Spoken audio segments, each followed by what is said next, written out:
All right, let's get right into it. Today, we're tackling one of history's biggest questions.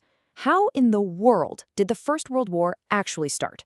It wasn't just one thing. It was a whole mess of alliances, rising tensions, and then one final fatal spark. This quote, it absolutely nails the situation in Europe back then. The whole continent was basically a powder keg. Peace was so fragile that any little incident could set the whole thing off. To really get why, we've got to rewind the clock a bit. Okay, so let's dive in. For a good 20 years, believe it or not, Europe was kept in a state of peace, and it was mostly held together by the very complex, very clever diplomatic maneuvering of one guy, German Chancellor Otto von Bismarck. After Germany beat France back in 1870, Bismarck had one main goal, almost an obsession, really: keep France isolated. He was terrified of Germany getting caught in a two-front war, and he figured the only way to stop a huge European blowout was to prevent rival teams from ever forming in the first place. And how did he do this? By building this incredibly intricate web of treaties. You had the Alliance of the Three Emperors, then the Dual Alliance, and finally the Triple Alliance in 1882. It was like a diplomatic house of cards, always being tweaked and rebuilt, all just to keep this delicate balance of power from toppling over. But then, 1890. This is the year that changes everything.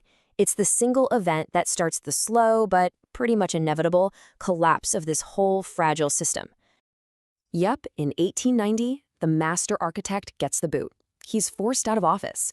And without Bismarck's genius and his constant attention, his carefully balanced system, well, it starts to fall apart almost right away. So Bismarck's gone, and his system starts to crack, and this leads directly to the nightmare scenario he'd worked his whole life to stop from happening: a continent split right down the middle. And this is the new reality. Europe is now split into two camps, both heavily armed and super suspicious of each other. You've got the Triple Alliance, Germany, Austria-Hungary, and Italy on one side, and on the other, this new group that's forming against them, the Triple Entente. Now, this opposing team didn't just pop up overnight. It came together piece by piece. First, France finally breaks out of its isolation and teams up with Russia. Then, and this was a huge deal, old rivals Britain and France bury the hatchet over colonial stuff, mostly because they were both getting worried about Germany's power. The last piece of the puzzle clicks into place in 1907, with Britain and Russia coming to an understanding. And there you have it. The two-block system Bismarck always feared was now a reality.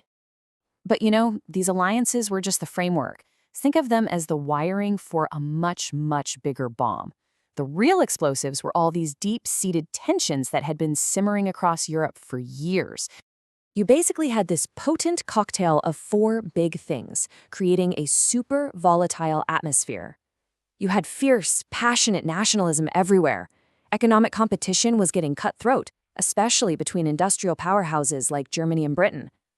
Countries were aggressively scrambling for colonies all over the globe. And fueling all of it? A massive continent-wide arms race. And the thing is, these weren't just abstract ideas. They had real-world flashpoints ready to go off. France was still bitter at Germany over losing Alsace-Lorraine. Austria and Serbia were at each other's throats over influence in the Balkans. Even Italy had beef with its own ally Austria over territory. These rivalries were bubbling just under the surface, everywhere. So, the stage is perfectly set. You've got two armed camps staring each other down. All these tensions are at a boiling point. The whole of Europe is a tinderbox just waiting for a single spark. And this was it. This was the incident, the spark.